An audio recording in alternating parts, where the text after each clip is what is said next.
is your First Alert 5 weather with Alex O'Brien. Well, good morning. We are now in standard time, which means our sunrise this morning was at 6:27.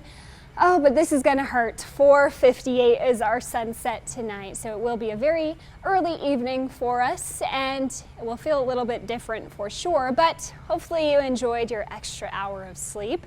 Now, starting this morning, it's pretty chilly. It's 29 degrees in Colorado Springs, and humidity is decent right now.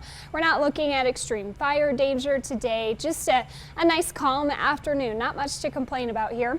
Pueblo, 29 degrees right now, no winds. The Riverwalk looks nice and pretty this morning. Now this afternoon, I've got a high of 66 for Pueblo. That's just a couple degrees above average. A little bit higher above average for Colorado Springs. I've got 65 for you. That average is 58. And today will actually be the coolest of the next 7. We're in for a nice warm up in place. So looking outside right now, we just have a couple areas of high pressure. We don't have any cold fronts coming in. We're overall going to look at warm, sunny, and dry conditions returning and sticking around because high pressure will be put in place over most of the central U.S. And this is a very likely pattern as we head into winter because we are now in La Nina. That keeps our jet stream a little higher north. So generally in a La Nina winter pattern, the cooler and wetter conditions are mostly for the top about 2/3 of the country, and will stay warmer and drier for the bottom half or bottom third of the country. Unfortunately, that means that we could see drought persisting across Colorado, across the desert Southwest, because while we will still get snowstorms, they will likely be fewer and further between. The good news, though, is the multiple feet of snowfall for the Sangres and the Wet Mountain Valleys have reduced drought just a little bit there, but the western slope still an exceptional drought. Now in terms of conditions today, very comfortable, a little chilly, so definitely need to have a couple of layers.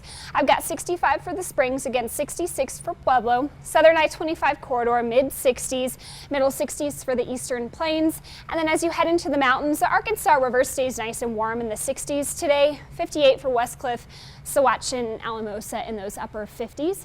By tonight, do expect to drop to the 30s and 40s, a couple of 20s in the San Luis Valley. By tomorrow, that's where we see the high pressure really start to boost our temperatures. I've got 60s and 70s in store, and it will be really comfortable. Our afternoon highs will be t-shirt or light sweater weather. The morning will be chilly enough, but not freezing. For Tuesday, Election Day, I've got 74 for the Springs. Now by next week in Pueblo, we've got middle 70s for you as well. Lots of sunshine, dry weather, but we are light with our winds until Saturday. I think our next cold front arrives Saturday night, and that will leave us cold next Sunday, but until then, 70s for Canyon City, 75 for Election Day, and for Woodland Park, I've got 60s for you until next Saturday, which is where I see the next cool down and potential snow for us. So we'll just keep it nice and calm until then.